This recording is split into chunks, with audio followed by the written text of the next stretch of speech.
Hello नमस्कार, जय हिंद, वंदे मातरम। आप देख रहे हैं जियो न्यूज और हम आपके लिए लेकर आए हैं देश दुनिया की, आपके राज्य शहर की सिलेक्टेड काम की फटाफट बड़ी खबरें। लेकिन उससे पहले यदि आपने हमारे चैनल को सब्सक्राइब नहीं किया है तो चैनल को सब्सक्राइब करके बेल नोटिफिकेशन ऑन करें और इस वीडियो को ज्यादा से ज्यादा लाइक और शेयर करें। बड़ी खबरें देखने से पहले आपके लिए आज का सवाल, भारत का स्टैचू ऑफ यूनिटी किस महापुरुष की प्रतिमा है? Option A Mahatma Gandhi, option B Subhash Chandra Bose, option C Sardar Vallabh Bhai Patel और ऑप्शन डी जवाहरलाल नेहरू। इस सवाल का जवाब हमें कमेंट करें और आप किस राज्य और शहर की ज्यादा खबरें देखना चाहते हैं हमें कमेंट करके बताएं ताकि हम आपके राज्य शहर की ज्यादा खबरें दिखा सकें। चलिए अब देखते हैं आज की फटाफट बड़ी खबरें।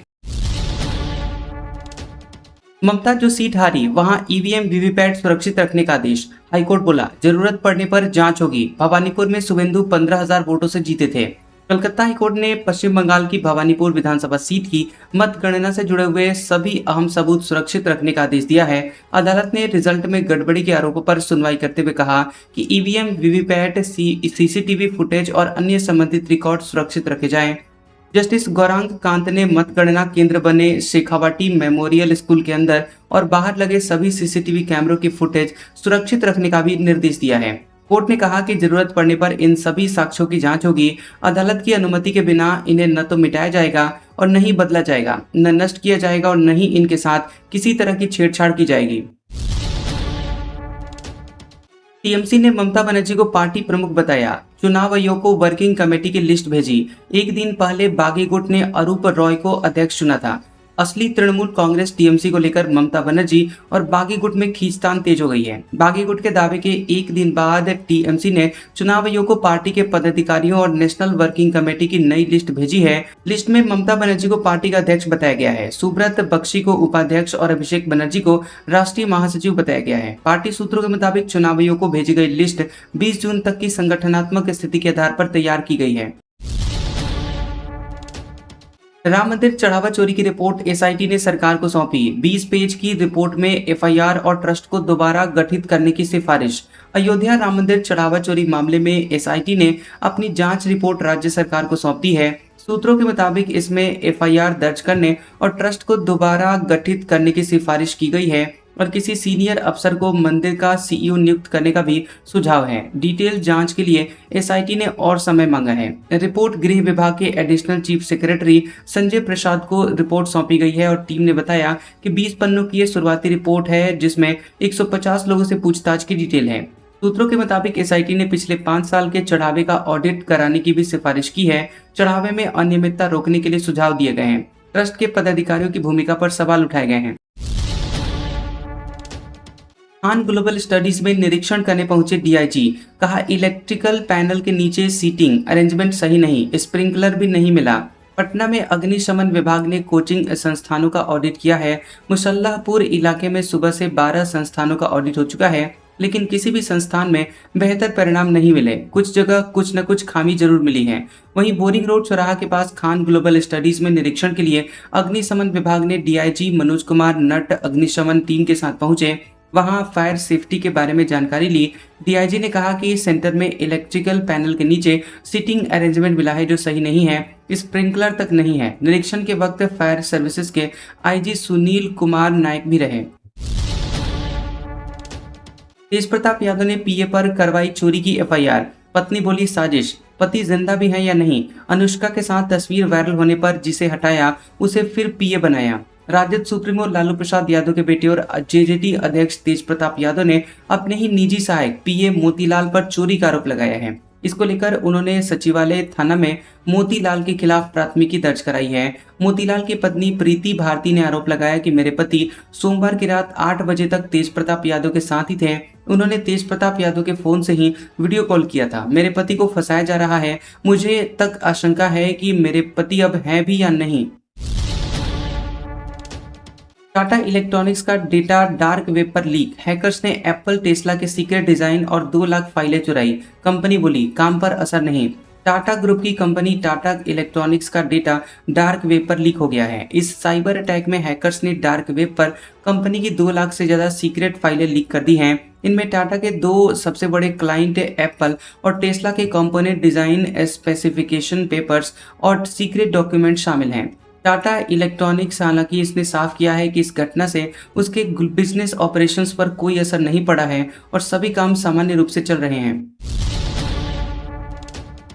चांदी 10,566 रुपए सस्ती हुई। इस महीने 36,015 रुपए गिरी। सोना 2,522 रुपए गिरा। जून में 10,748 रुपए की गिरावट।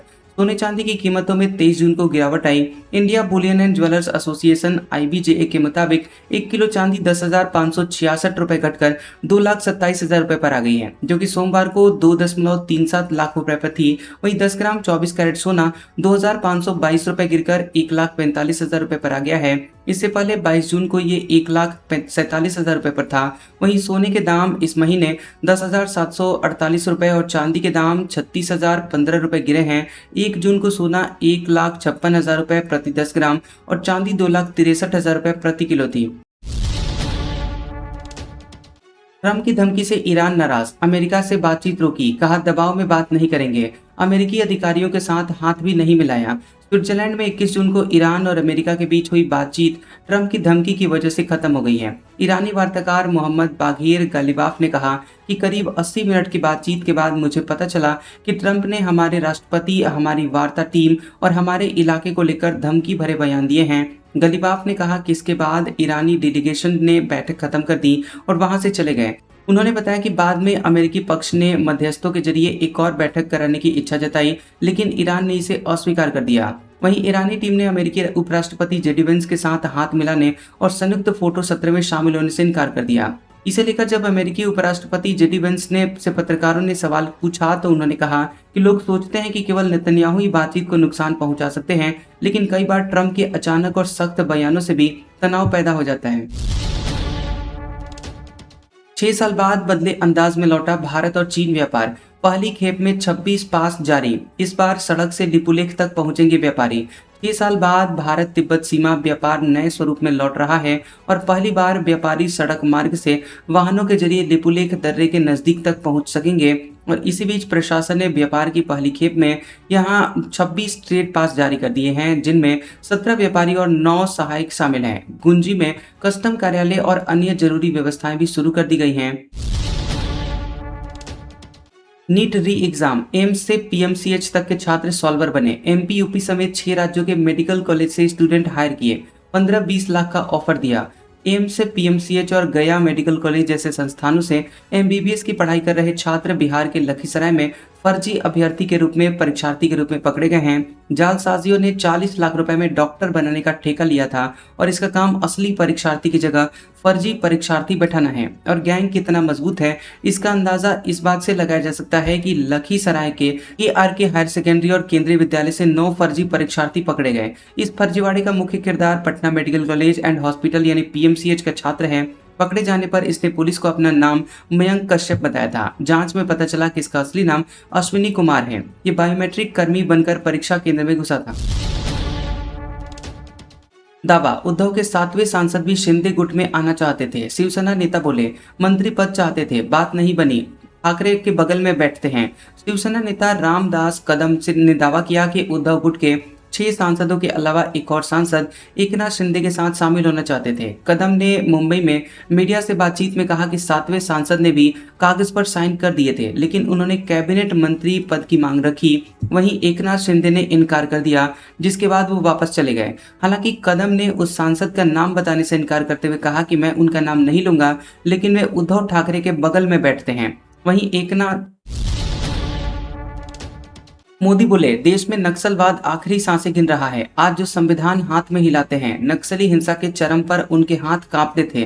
PM मोदी ने देश में दशकों से जारी नक्सलवाद हिंसा को लेकर कांग्रेस पर हमला बोला है।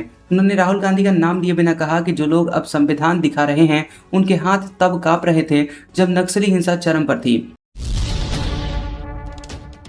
मानसून 12 दिन लेट मुंबई पहुंचा, झमाझम बारिश जारी। इसी हफ्ते MP UP पहुंच जाएगा। दिल्ली में धूल भरी आंधी और दिन में अंधेरा छाया। मानसून 12 दिन की देरी के बाद मुंबई पहुंच गया है। आमतौर पर मानसून 11 जून तक मुंबई पहुंच जाता है।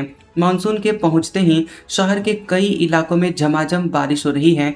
मौसम विभाग के मुताबिक दक्षिण पश्चिम मानसून तेलंगाना, ओडिशा, छत्तीसगढ़, झारखंड और बिहार के कुछ इलाकों में आगे बढ़ गया है और अगले 2-3 दिनों में गुजरात और मध्य प्रदेश में पहुंच सकता है। इसके बाद 3-4 दिनों में उत्तर प्रदेश में एंट्री होगी। केंद्रीय मंत्री जॉर्ज कुरियन का इस्तीफा। 21 जून को राज्यसभा कार्यकाल खत्म हुआ था। भाजपा ने दोबारा उम्मीदवार नहीं बनाया। केंद्रीय राज्य मंत्री जॉर्ज कुरियन ने मंत्री परिषद से इस्तीफा दे दिया है। राष्ट्रपति भवन ने कुरियन के इस्तीफे की जानकारी दी है।